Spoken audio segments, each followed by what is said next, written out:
you really need to look further. So like you said, Sarah, there's so many people out there, or practitioners or tests out there that are telling you, oh, you have candida, that's the problem. It's usually not the only problem. There's usually a lot of other things going on underneath that definitely need to be looked for and addressed before you even think about addressing candida. Welcome to Get Pregnant Naturally, where functional medicine and natural fertility solutions will help you get pregnant and have your baby.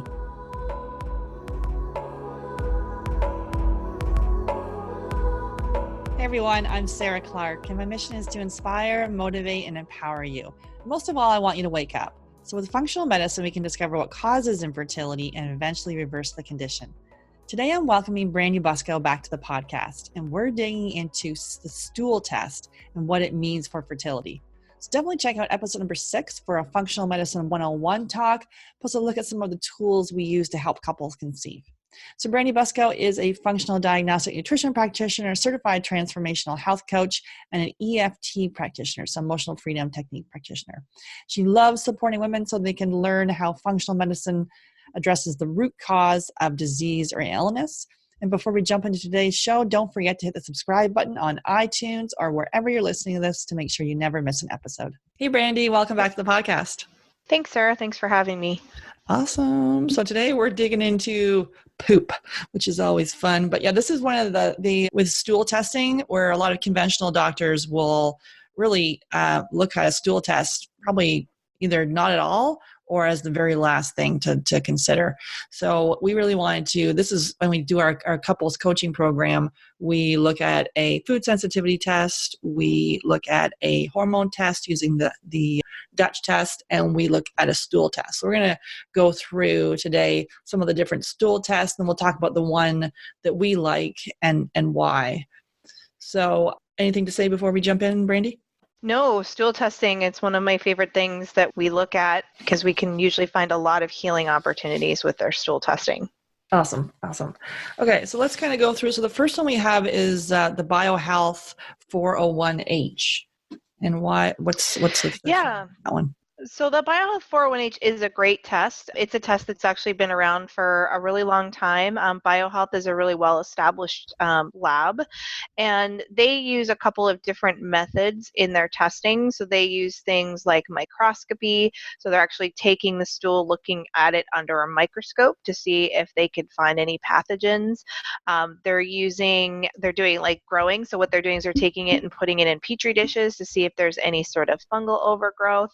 And then they use another method where they're applying a solution to the stool that's also going to help to see if they can find it under special lighting to see if they see any pathogens. And so with the BioHealth test, like I said, it has been around for a very long time. It doesn't just look for a set specific markers or specific pathogens. It's good in the fact that because it looks for everything, that there could be some odd ones that other tests don't look at that may pop up on the 401H. The thing with the 401H is it is a 3-day stool collection. So in order for it to be more accurate, you do need to collect your stool over 3 days. And the reason for that is because whenever you're having a bowel movement, and if you have a bacterial infection or a fungal infection or parasite, you may not always be shedding the pathogen in your stool every time.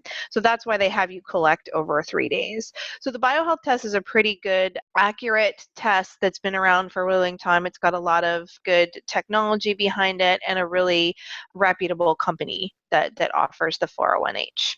Okay, anything that we don't like about it? So one of the problems with the 401H, like I said, is because it is a 3-day stool collection, so it's a little bit more cumbersome, and because it's also they need to have you actually expelling the pathogens in your stool to find it. One of the benefits, or one of the things that you should be doing if you're doing a 401H or any type of stool test that requires microscopy, or they're not looking at the DNA of the stool, is that you should be taking a biofilm disruptor.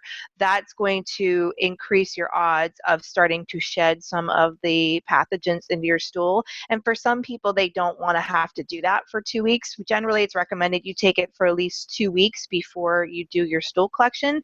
So it's a little bit more involved. You're taking a biofilm disruptor for 2 weeks. Then you have to collect 3 stool samples and then send it back to the lab. So we tend to go with other tests. The one we like, which we'll talk about next, is the GI map from Diagnostic Solutions. And the reason for that is there is no reason you don't need to be taking a biofilm disruptor for 2 weeks. It's only one stool collection.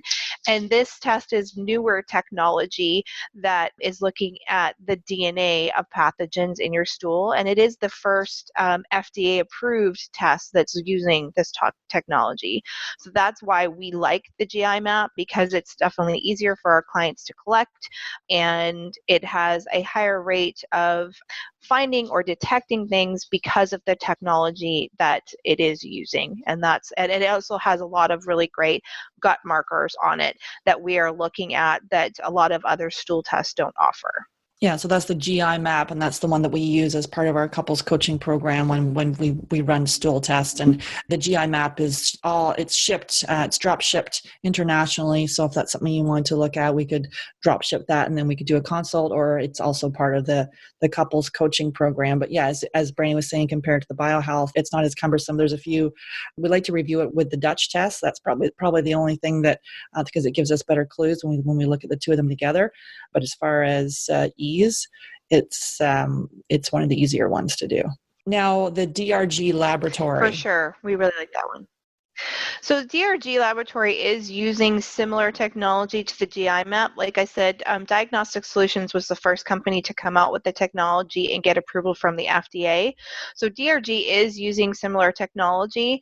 The problem with the DRG is that it's really expensive. So it does have almost all of the same markers as the GI map, but it's almost twice the price. And so for that respect, it's a test that we don't recommend just because it's cost prohibitive, and it's just, we've seen a lot more success, more validity, a lot more consistency with Diagnostic Solutions and the GI map. Okay, so that was DRG laboratory. And one that we often see people that if they are getting stool testing is they come in with the Genova test. And I just wanted to have you talk about that one and why that test may not be as effective at catching some of the other gut infections that the GI map does.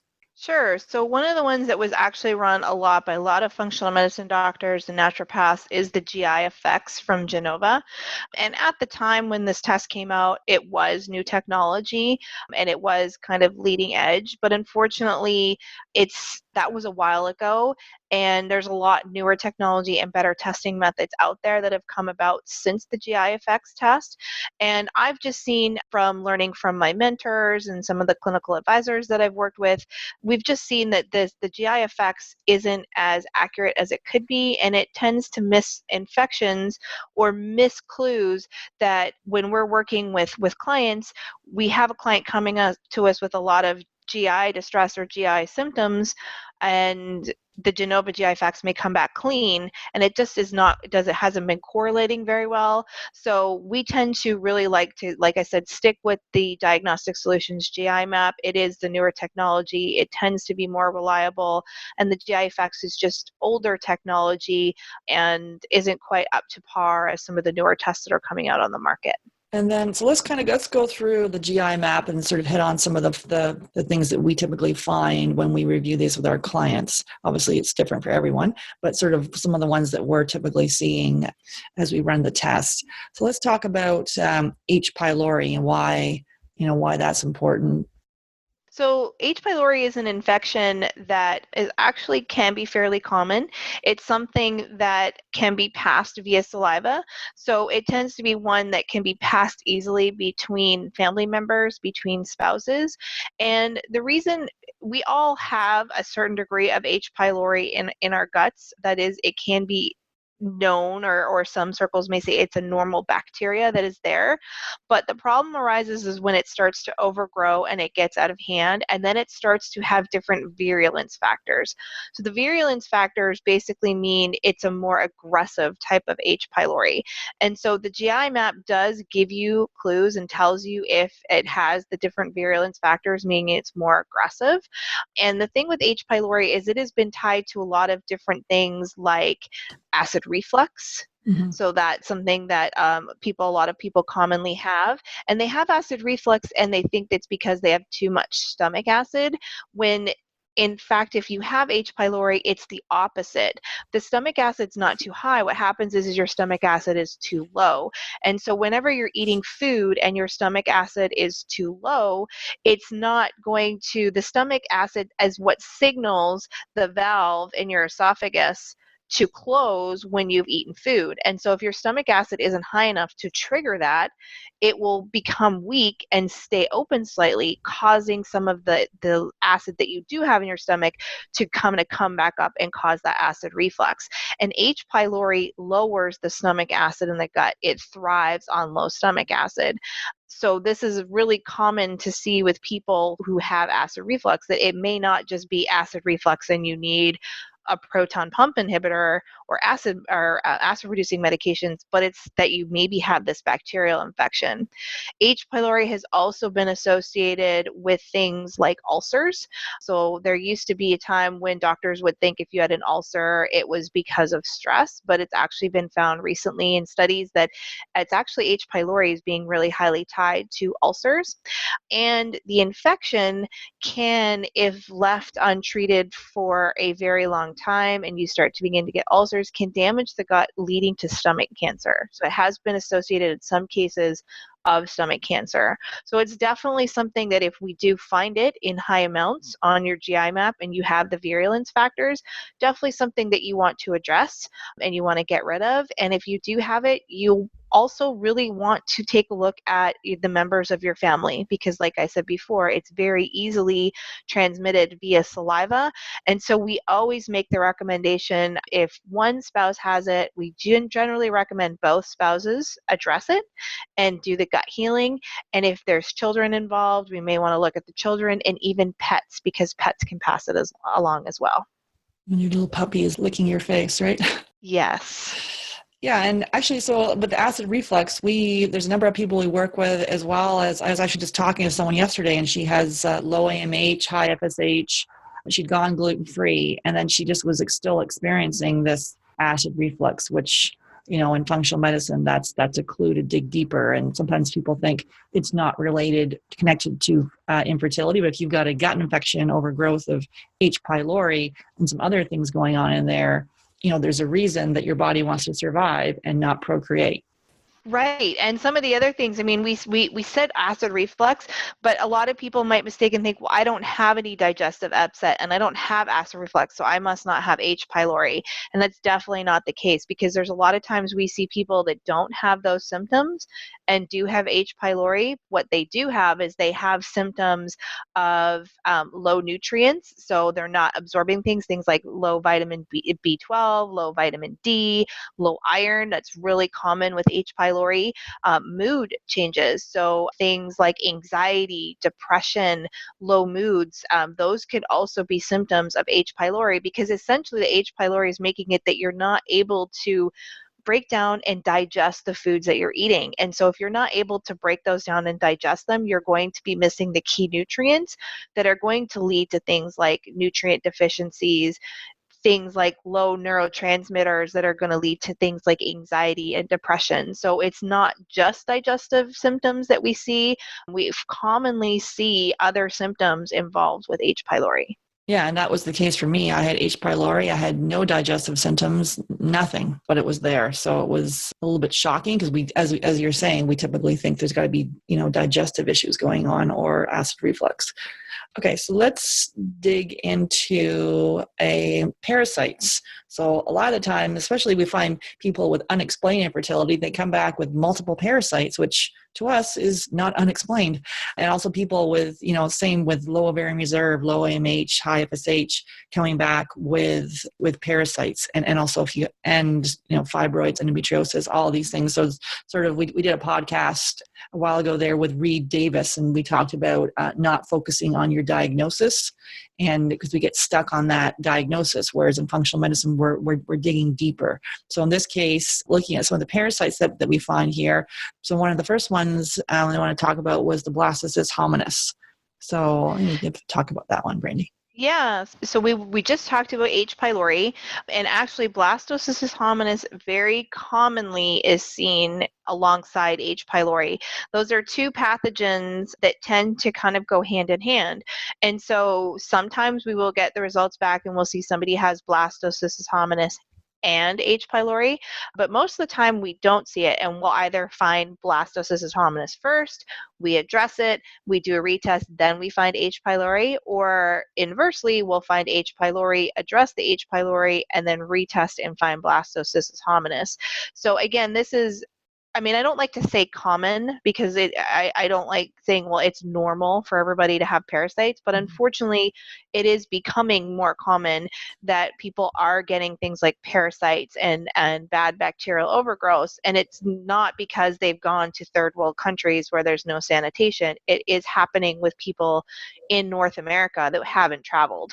So Blastocystis hominis, it can be common. It luckily, there are definitely a lot of different ways to eradicate it and to get rid of it. So that's a good thing. But it can go hand in hand with some other parasites that aren't as easy to get rid of. So things like Cryptosporidium, that is one that's pretty, can be pretty nasty. It's not really good to have. Some other ones that we've seen a few times is Entamoeba histolytica. That one is really highly tied to colitis, so it causes a lot of inflammation in the gut and damage to the gut. That one is another one. Not common, but we have seen it. Mm-hmm. Giardia is another really nasty parasite, really something that unfortunately we've seen a few times. Yep. But we are seeing more and more people come back with Giardia, which again is not good. It causes the nutrient deficiencies, it causes inflammation in the gut, it causes you to not be able to, stomach pain, mood, skin, joints, fertility, all of these things are affected by having these infections, and you don't have to have traveled outside of the US to get these. So these are some common parasitic pathogens that we find on the GI map. What about, there's Klebsiella and Citrobacter, which are some autoimmune triggers. So we those as well.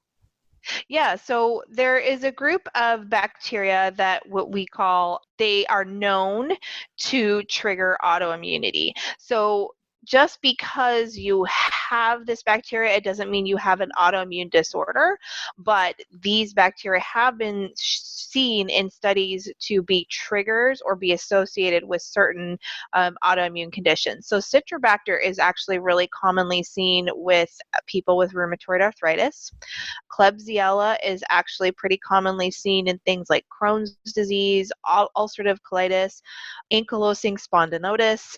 So a lot of arthritic type conditions. It's also been seen in things like celiac and Hashimoto's, so autoimmune thyroiditis. And then we have some other autoimmune triggers, things like Prevotella, Proteus. These are some bacteria that have been associated with autoimmunity. So if you have one of those that come up, you definitely want to make sure you address it, because you don't want it to be sitting there in your gut overgrowing for long periods of time, and that becomes one of these stressors that could trigger some sort of autoimmune disorder. Yeah, another one we see quite frequently is Streptococcus, and this is something that actually I had that showed up in my GI map, and I had constant strep throat for years and years and years, and then because my immune system was so low, and then I changed my diet, and then thought everything was okay. Take the GI map test, and the Streptococcus is there. Yeah, what's your take on that one? Yeah, so this is one that we actually do commonly see in a lot of people, because we all of us have been exposed at some point to strep. Now, whether or not we get strep throat or we get something from it, that doesn't always happen. It's going to depend on your genetic makeup and your immune system at the time. But most of us have been exposed to it. And so it's something that we actually do commonly see in the gut. And high levels of streptococcus, so when it is high, that's when it's flagged on a GI map. High levels of streptococcus can be associated with things like low stomach acid, constipation, SIBO, inflammation in the gut, mood disorders. It can be really highly associated with high and low moods, things like OCD, anger, nutrient deficiencies. There's so many things that it can be associated with. And actually, streptococcus is a strain that has been seen in higher amounts in some people who are sensitive to gluten. So not necessarily, having celiac, but non-celiac gluten sensitivity. So it's one that we actually see pretty commonly in people who do have a sensitivity to gluten. So it's another clue that we see that if we see high amounts of that and we see a lot of other things going on, we may think, okay, maybe this person really is reacting to gluten, and that could be another stressor along with the streptococcus and along with maybe some other bacteria or parasites that we find on the stool test that are all working together to create this stress on the body that really needs to be addressed. Yeah, and that was the case for me with the H. pylori, the streptococcus, and then I have non-celiac gluten sensitivity. And also the next one that we're going to talk about here, fungus and yeast. And I think a lot of us have heard about the candida and the candida diet. I think many times people will go and attack the candida first, whereas when we do our gut healing protocol, we look at candida, fungus, yeast last because it's very opportunistic. So Brandy, what's your take there? Yeah, so there's a couple things about fungus and yeast. One thing to know is that it can be sometimes hard to find fungal infections in stool. So especially in something like a 401H where they're actually looking at under microscopy or they're seeing if it will grow in the petri dish, it's one of those things that's really hard to grow from stool. So if you do find high levels of a fungus or a yeast, then you definitely know that it is an issue for you. But the other thing, like you said, opportunistic, is that fungus and yeasts are opportunistic. So what that means is that when the environment is ripe or when the environment is right for them, they will take advantage of it, and they'll take advantage of their environment and they'll begin to overgrow. And so an environment that would be ripe for fungus and yeast would be one where you don't have a good balance of good gut bacteria to keep your gut healthy and to keep all of the pathogens in check and keep them at low levels. So then you may start having some of these bacterial infections that we talked about. You may start to have overgrowth of something like E. coli or streptococcus or staphylococcus. And when those start to overgrow, they give off toxins, and the fungus and yeast feed off of those toxins and they continue to grow. Now, when that happens, you then again start to get leaky gut, you're not digesting your foods properly, you may be eating a diet that may be higher in carbohydrates or refined sugars. That will also make the overgrowth worse because they feed off of those things, they feed off of the sugars. And so it begins this cycle because once that fungus and yeast starts to overgrow, it will cause symptoms of things like fatigue, headaches, skin issues, food cravings are a big one. And so it's this cascade of all of these things that are going on. And so a lot of times what we might see is people will say, well, I did a candida cleanse and I felt okay for a little while, but it didn't really take care of the issue. And that's because it's opportunistic, and if the candida is there, there's usually other things there, and we need to take care of the other things first, do some gut healing, bring in some really good probiotics to repopulate the gut so that it can be strong, and then address the candida last, so that when you do take care of the candida, you've already cleaned up the environment so it doesn't have an opportunity to overgrow again. Yeah, and I had done all this work on Candida, and I even was tested for Candida on which I thought was a reputable test, and it came back that it was clear. My doctor's like, "See, it's clear." And then I went and took the GI map test, and it's like, "Oh no, it's not." I'm like, "Okay, I'm not losing my mind. There is something here." But as we're saying, look, working on the other things first, and also, in conjunction with diet changes. Yeah, and when we think of candida, we think of like, yeast infections or athlete's foot or thrush or things like that. But it can also, like I said before, all of those things, food cravings, headaches, tiredness, skin conditions, bloating, feeling just upset stomach after you eat. These are all things that can be associated with overgrowth of fungal and fungus or candida. And you really need to look further. So like you said, Sarah, there's so many people out there, or practitioners or tests out there that are telling you, oh, you have candida, that's the problem.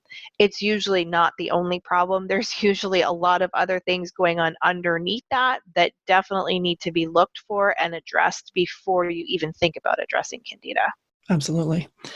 Okay, and another thing that we find on the GI map is it's a marker for the anti-gliadin.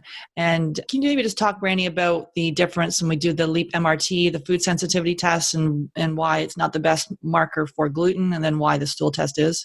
Yeah, so there are so many different ways to look for gluten, and there is no perfect test out there because there's so many ways that your body can react to wheat or to gluten. And so on the LEAP MRT, when they're looking at the test, they're only looking at one or two of the proteins found in wheat. And so not everybody is sensitive to those two proteins. In fact, there are over 60 different proteins in wheat. And so if you're only looking for two, the likelihood of you getting a false negative is pretty high because there are so many other types of proteins that you could be sensitive to or cross-reacting to that particular test isn't going to find. So we very rarely see wheat come up on an MRT food sensitivity test. And if you work with us, we'll always tell you that even though it says it's green and it's good, that doesn't necessarily mean that's the case. And we will have everybody eliminate gluten. But one of the things that's nice about the GI map is because it does look at anti-gliadin, it will give us some clues that if you say you're on a gluten-free diet or you don't think that you're reactive to it, it will actually give us some clues of how your immune system in the gut can be reacting to any gluten that you're being exposed to. So the anti-gliadin on the GI map is a measurement of the immune system reacting to the gluten protein in your gut. And if that is elevated, then that gluten or wheat that you're eating is causing inflammation and is causing the immune system in your gut to be on high alert. And so we always take all of the different factors. We take your symptoms, we have you do the elimination diet, we look at an MRT, and we look at the stool test, and we take all those factors together to get a picture of how sensitive you may be to gluten. And it's actually pretty common. We commonly see this marker high in a lot of people. Yeah, and it may even be slightly elevated, but then the other marker is it calprotectin? The other marker is lower. So it's like, can you talk about that one? Yeah, so the other marker is secretory IgA. Yeah, there you go. And so secretory IgA is an overall measurement of, and this is really generalized, but an overall measurement of the immune system of the gut. So not just relating to is the immune system reacting to gliadin, but this is the overall, how is the immune system in the gut doing? And so we actually pretty commonly see very low secretory IgA in people. And when it's low, that usually means that the gut and the immune system have been working really hard for a really long time to try to keep things in balance, to try to get rid of the pathogens that are in the gut. And it's, I don't like to say a losing battle, but it's starting to, it can't keep up. It can't keep up with the demand of trying to battle what's going on in the gut and the unbalance, the low beneficial bacteria. And so if the immune system is weakened and it's because it's been trying so hard, your immune system's not going to be able to mount much of a response to the gluten if you are sensitive to it. And so if you have very low secretory IgA or very low immune markers of your gut, and then we also see the anti-gliadin, which is the gluten protein, and it's on the low end, but it's bordering on possibly being high. We're going to basically say that if your immune system was working optimally and it was as strong as it could be, the likelihood is that that marker of anti-gliadin would probably be pretty high. And the reason that it's low is just because your immune system is tired and it can't mount much of a response, and it's trying really hard, but it just can't muster the energy to fight back against the assault of the gluten that you could be exposed to. And we could see these numbers, if you're on a strict gluten-free diet, we could possibly see these numbers elevated because you were eating things that are cross-reactive to dairy. It's actually something that we commonly see. So for instance, for myself, when I did my GI map, I have celiac. I had been gluten-free for 4 years, and my anti-gliadin was off the charts. And I thought, how is this possible? Like, I'm gluten-free, I'm celiac. And it turns out that there were some cross reactors in my diet that I wasn't aware of that were causing that elevation. So it's another way for us to dig even deeper to looking for some other things that could be causing some stress on your body, which is affecting your hormones and affecting your fertility. Yeah, and check out episode 29 where we talk about autoimmune protocol diet and some of the cross reactors with gluten, which could be anything from oats to dairy to chocolate to instant coffee to even a lot of the gluten-free grains. So it is kind of to dig deeper, and sometimes gluten-free is just not enough. Right. Yeah. So this is why one of the reasons, like we've talked about, why we really like the GI map, because it's not just looking at the pathogens and the bacteria, the fungus, the parasites, but it's also giving us some clues into how your immune system is doing and how the health of your gut is. Yeah. And as far as calprotectin, can you talk about that? Yeah, so calprotectin is it's one of the more studied markers of gastrointestinal inflammation. So when calprotectin is high on the GI map, that's generally telling us that there's a lot of inflammation going on in the gut. And so we need to find out why, and we need to help bring that inflammation down. So we will commonly see high calprotectin numbers in people that have parasites, or somebody that comes back with H. pylori and say a lot of overgrowth of bacteria that could be causing a lot of inflammation in the gut, which is making that calprotectin number trend high. And so if we see very high numbers, we will always recommend that you go and see a GI specialist just to make sure that there's nothing else going on. And calprotectin, that number can easily be influenced. So you may do the stool test and it's really high, and then we'll do some work with you and you'll remove some of the foods that we found on your MRT, and you might retest with your doctor and your calprotectin will go back to normal. So that's a good sign, because that means that you have a lot of power to be able to reduce that inflammation in your gut really quickly. Yeah, and then once we've got the results of the food sensitivity, the Dutch test for the hormones, and the GI map, we also look at your blood chemistry using functional reference ranges, and then we develop a customized, targeted protocol to heal. So we're going to take more of a herbal approach, more of a natural approach to this. If you were to take these results to your conventional doctor, they may recommend an antibiotic, an anti-parasitic, an antifungal, and then that's kind of like an atomic bomb going off in your body, and it'll get rid of the good bacteria as well as the bad bacteria. But in different situations, some of that may be necessary, so it's very customized. Can you talk a little bit about that, the functional versus the conventional route to heal? Yeah, so the conventional route, I like to call it like the approach that we take is the 4 R's. So we're removing the offending pathogens, so the bacteria, the H. pylori or the Giardia or whatever we find. And that's generally the only thing that your conventional doctor would do, is just give you the antiparasitic or the antibacterial or antibiotic, and just do the 1 R, which is remove. But it's important that we address the other 3 R's. So there's remove, there's replace and re-inoculate, reinoculate. So we are replacing, when you take in even herbs, so even herbs can kill off a lot of your good gut bacteria. And so you need to make sure that if you're taking an antibiotic, an antiparasitic, or even herbal formulas that get rid of bacteria, that you need to replace and reinoculate the gut with good gut bacteria. And that can also include replacing it with things like digestive enzymes and maybe some hydrochloric acid, so that you can really help your body to do what it's supposed to do. So in the instance of H. pylori, your hydrochloric acid, which is your stomach acid, is really low. And so after you've removed the H. pylori, you may need to do some work like adding in some bitters or some hydrochloric acid or maybe some apple cider vinegar to kind of help bump that level back up so that your stomach acid is back where it should be and it's digesting the foods properly and you're absorbing the foods properly.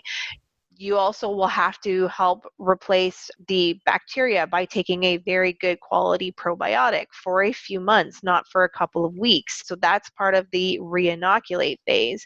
And then the last phase is the repair.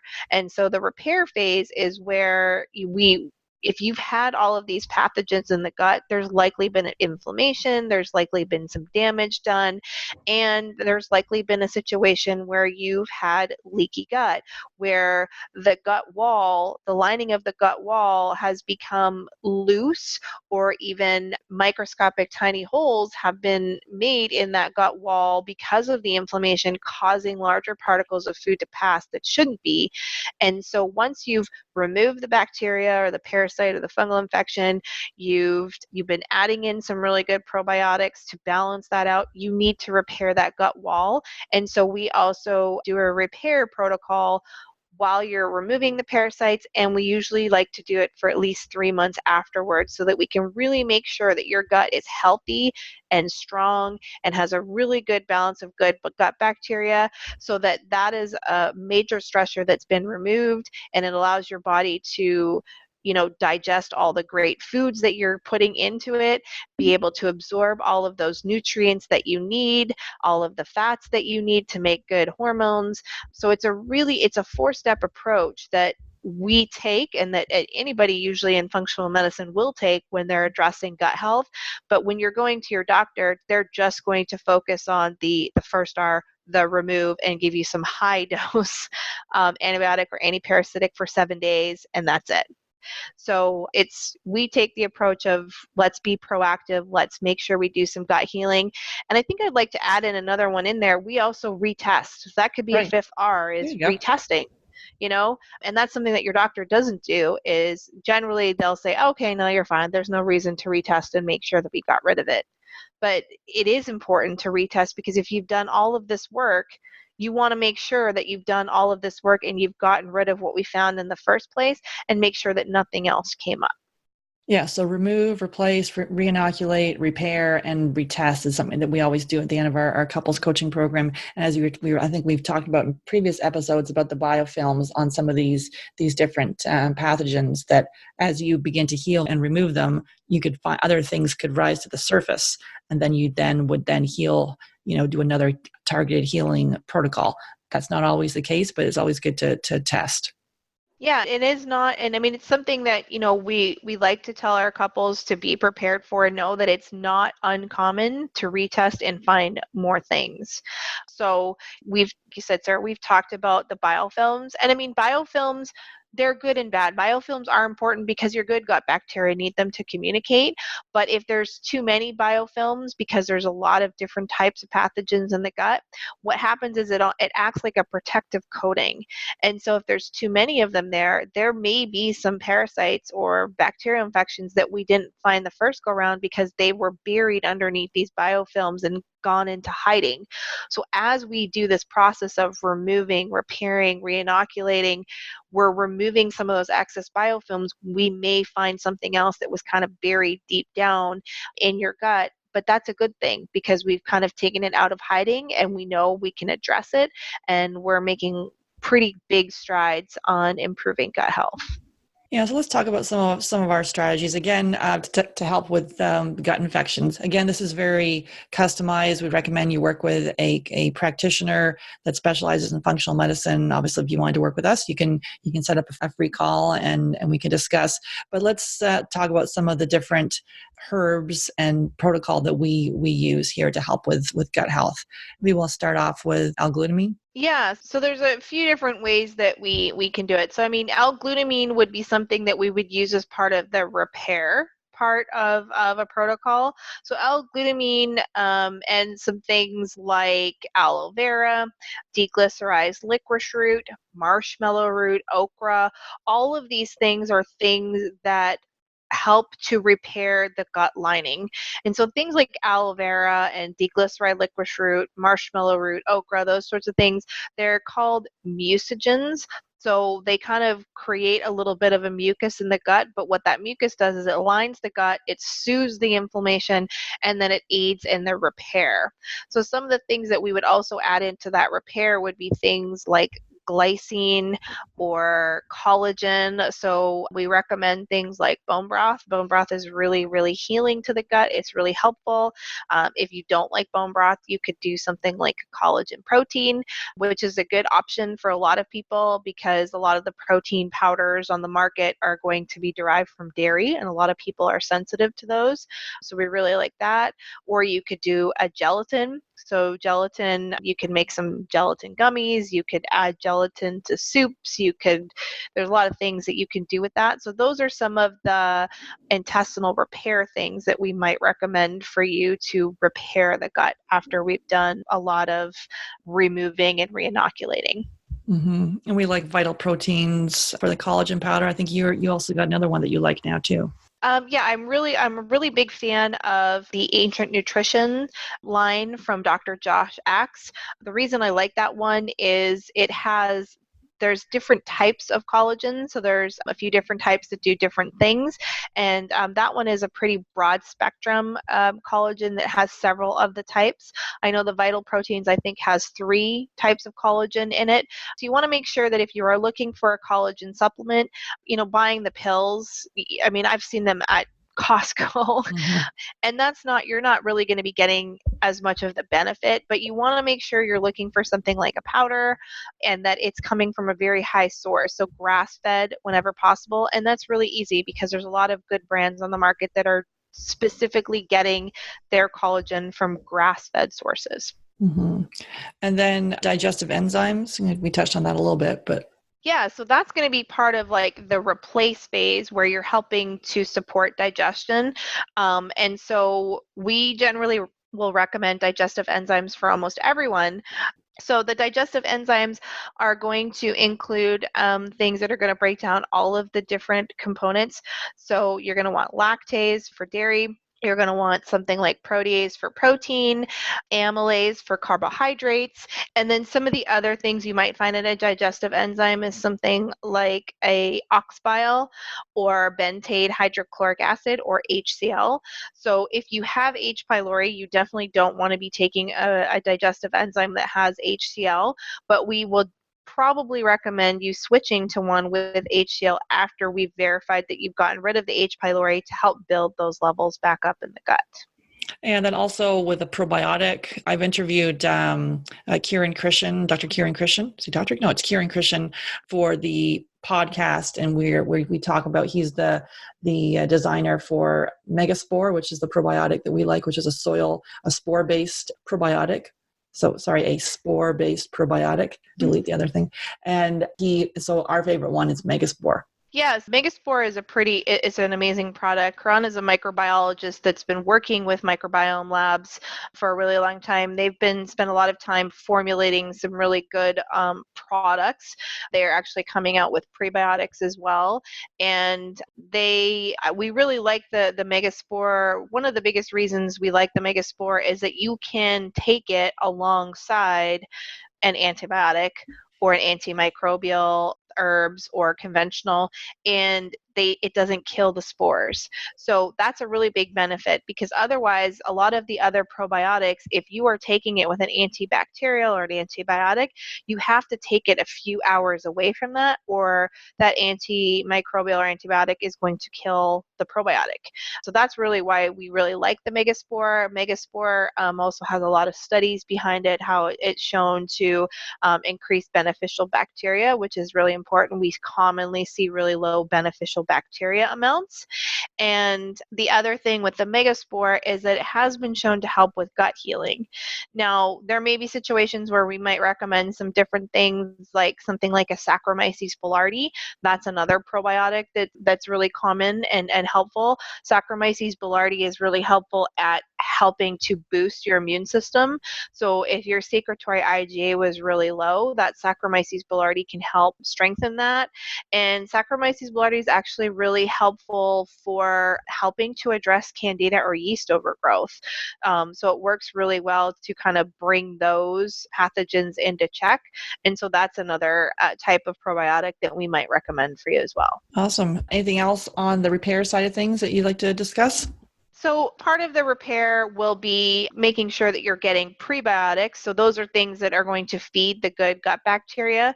And so you don't necessarily have to take a prebiotic supplement, but you're going to get prebiotics from the vegetables and the foods that you're eating. So, we always talk about having high quality foods, making sure you're eating lots of leafy greens. You may be adding in some starchy carbohydrates like sweet potatoes and squashes and things like that. And then also some of the fruits that you're eating, those are all going to have components in there that are considered prebiotics that will help to feed the good gut bacteria. So that's also going to be really important to rebalance the gut. Awesome. So if you wanted to learn more about the GI map test and how it can be right for you, you can book a free consult. There's a link in the show notes, or you can go to Fab Fertile, fabfertile.com, and just click on the link to book a free call. And thanks again, Brandy, for coming on and talking about one of our favorite topics here, the stool test. Thank you. Hey everyone, Sarah Clark here. Excited to let you know about a free webinar that we have coming up on Tuesday, December the 11th at 9 p.m. Eastern. And we're going to be talking about how to improve your egg quality. I can't tell you about the number of questions I get on a regular basis about, what are the exact steps I should take to help to improve egg quality. So we are breaking it down on this webinar. So you definitely want to attend. And we're going to be talking about the factors that can influence your egg quality, what's the right diet to improve egg quality, and how to balance your hormones to improve your egg quality. So definitely check out the registration link. It's in the show notes of the podcast, and you can hop on and join us. If you have any questions, you can send them in ahead of time. We'll be happy to answer questions during the webinar about specific steps that you can take. And this is all using the tools of functional medicine, which is the future of conventional medicine, looking at this completely differently. So excited to have you join us for this free webinar, and we'll see you there. Hey there, Sarah Clark here. So are you struggling to have your baby? First of all, please know that my heart goes out to you. I support couples worldwide who are struggling with infertility to conceive and have healthy babies. Women like Rita, who gave birth to her beautiful daughter after following my fertility coaching system. Or Danielle, who after 2 failed IUIs was able to get pregnant after a supercharged her fertility discovery call with me. So here's how you get my help for free. So I offer a free Supercharger Fertility Discovery call, and on that call, I'll create a plan with you that is going to help you fast track your success.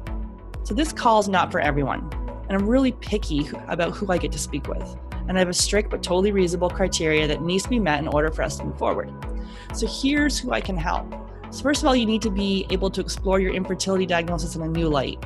So this offers for people who are open-minded, they're coachable, and if you can do that and want to double or triple your chances at the fertility clinic or get pregnant, awesome. So let's get on the phone and chat. Also, you must be an action taker. So someone who's committed to seeing results, you're able to follow directions. Don't worry, I'm not going to ask you to do anything bizarre. But if you're one of those people who like to consume a ton of information, but don't like to spend time implementing and seeing results, then the call's not really for you. So I only want to spend time with people who are genuinely committed to their own success. So just click on the link in the show notes and apply, or go to Fab Fertile, fabfertile.com, and click on the free consult.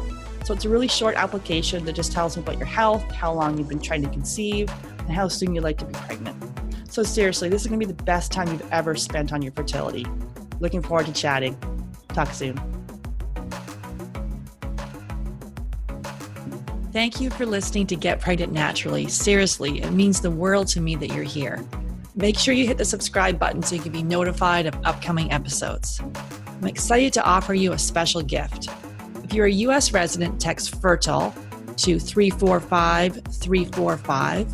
You'll be prompted to enter your email address and you'll receive our Fertility Yoga download. In this 20-minute intro video, we focus on a calming and peaceful practice to connect back to your heart. These simple fertility yoga poses can help quiet negative thoughts and make you feel more in control. Download it now and get started today. So for U.S. residents, text FERTILE, FERTILE, to 345-345. For non-U.S. residents, go to www.yogafreebie.com to access your special gift. That's www.yogafreebie.com to access the free fertility yoga download. And I love this quote by Dr. Mark Hyman, Medical Director of the Cleveland Clinic Center for Functional Medicine and Chairman of the Institute for Functional Medicine. Functional medicine is medicine by cause, not by symptom. Functional medicine practitioners don't in fact treat disease. We treat your body's ecosystem. We get rid of the bad stuff, put in the good stuff, and because your body is an intelligent system, it does the rest. Thanks for listening. Until next time.